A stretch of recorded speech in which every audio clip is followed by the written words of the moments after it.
Amerikaning davlat egiligidagi va xususiy egilikdagi har qaysi shirkatlari bu yil 6-oydan boshlab ijro qilishga boshlagan Uyg'ur majburiy emgakning oldini olish qonunining talabiga moslashish uchun harakat qilayotgan bo'lsa-mu, biroq yangi bir dokladda oshkorlanishicha 1 millionga yaqin shirkat mazkur qonunning jazolash doirasiga kirishi mumkin ekan. Nyu-Yorkdagi yer shari ta'minlash zanjirini ko'zatish shirkati Altana texnologiyasi oldin qayda Sharq Turkistondagi majburiy emgakni qo'llaydigan savdo ekologiya sistemasi haqida bir doklad e'lon qilgan.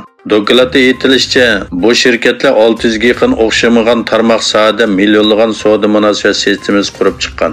Şirketning bosh ijroiya amaldorlarining aytishicha, Uyg'ur majburiy emgigi to'qimchilik, dora, davolash uskunalari, tabiiy gaz, dehqonchilik, uy jihozlari va mashina qatorliq sohalardagi barliq kasblarga chetiladi ekan.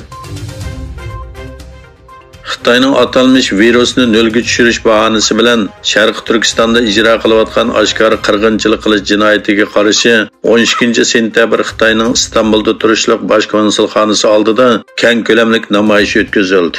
Namoyishga Istanbulda yashayotgan minglagan Sharq Turkiston xalqi ishtirok qildi.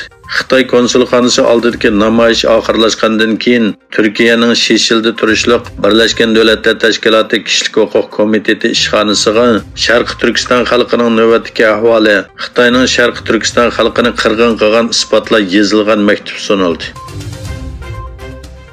Xitoy raisi Xi Jinpingning 14-sentabr Qozog'istonni ziyorat qilganligi, ondan O'zbekistonga berib 15-sentabrdan 16-sentabrgacha Shanxay hamkorlik tashkiloti boshliqlar yig'iniga qatnashadiganligi e'lon qilindi.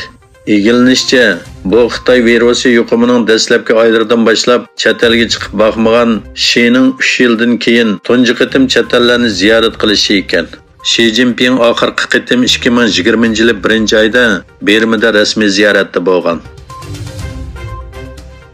Birlashgan Davlatlar Tashkiloti Kishilik huquq kengashining 51-qitimlik yig'ini Janvada boshlandi. Egilinishcha, kengashga 80 dan ortiq doklad muzokara qilinadi. Shundaqla Kishilik huquq kengashining Xitoyning Sharq Turkistonda Uyg'urlarga qaratgan dafsandichiliklarini rasmiy ayiblaydigan bir qarorni muzokara qilishi mo'ljallanmoqda. Yevropa İttifaqı Rossiyaning qonunsiz holda o'ziga qo'shib olgan Qrim va Sevastopolda o'tkazilgan saylam natijasini e'tirof qilmaydiganligini bayon qildi. Yevropa İttifaqıning tashqi munosabat va bexatarlik siyosati yuqori darajalik vakili Josep Borrellning ishxonasi bayonotida 9-sentabrdan 11-sentabrgacha Rossiya qonunsiz holda qo'shib olgan Qrim va Sevastopolda rayon va yerlik saylamlarning o'tkazilganligi eskartildi. Amsterdam Schiphol aerodromi bexatarlik xodimlarning yetersizligi sababidan ig'ir qistonchilikni boshdan kechirayotgan bo'lib, Osiyo shirkatlaridan nurg'un navbatchi aeroplanni bekor qilishni talab qildi.